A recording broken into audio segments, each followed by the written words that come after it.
Çıxanda yəni foyedə mən Afət Fərman qızı ilə rastlaşdım. Öpüşdük, görüşdük, söhbət elədik. Daha qayıtma dedim ki, çox qəşəngləşmisiniz. Dedi ki, bəzi prosedurlar eləmişəm üzümə, ona görə də yəqin. Və məndən soruşdu ki, Vəfa hardadır? Dedim, otaqda kulisdə hazırlaşır. Qayıtma dedi ki, hazırlaşandan sonra gəlsin zala. Çünkü biz toya gelmişik, bizim bu küsülü münasibətimizin toyçuların hiçbirinin aidiyyatı yoxdur.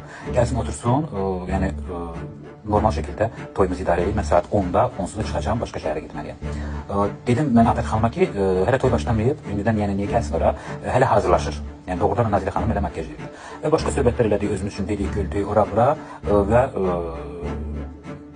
Afət xanım getdi, yəni girdi zala. Belə də başladı toy.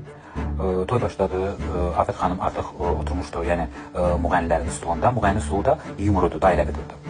Bir şey də nəzərinizə çatdırım ki, yəni otaq qaranlıq otaq deyil orada, tam da işıqlı otaqdır. Çünki orada Vəfa xanımdan əlavə çox yüksək səviyyəli müğənnilər kulisdə bəzəniblər. Yəni o kulis qaranlıq ola bilməz. Çünki Moskvanın bir çox məşhur simaları əgər orada toyda səhnə alırlarsa, yəni ora kulisdə orada yəni par ütüsünə qədər var. Yəni çox bahalı par ütüsünə qədər var ki, müğənninin libası orada ütülənsin, təmizlənsin, hər şey var orada da. Yəni divana qədər var, hər şey var. Yəni kulis bildiyimiz çox bahalı hazırlanmış kulis. Ora qaranlıq otaq deyil. Orada tam işıqlıdır, tam makyaj və saç olması bir işığa malik bir otaq. Yəni qaranlıq otaq deyil. Burada Afət xanımla razı deyiləm. Yəni amma Afət xanım elə tərzdə yaxınlaşdı ki Vəfa xanıma, həmin xanımla, yəni ki heç nə olmamış kimi, yəni illərdir onlar hər iki xanım bir-biriyle rəfiq olan xanımdır. O münasibətdə yaxınlaşdı Vəfa xanıma. Amma Vəfa xanım çox əsəbi idi, çox əsəbi idi, dəhşət əsəbi idi. Yəni o qədər əsəbi idi ki, yəni qabağında olan qaynar çay belə, yəni əli ilə belə itələdi, çay yəni dağıldı.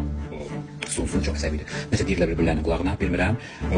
Amma Afət xanım Vəfa xanımla barışıq üçün yaxınlaşmışdı. Amma Vəfa xanım yəni çox aqressiv idi.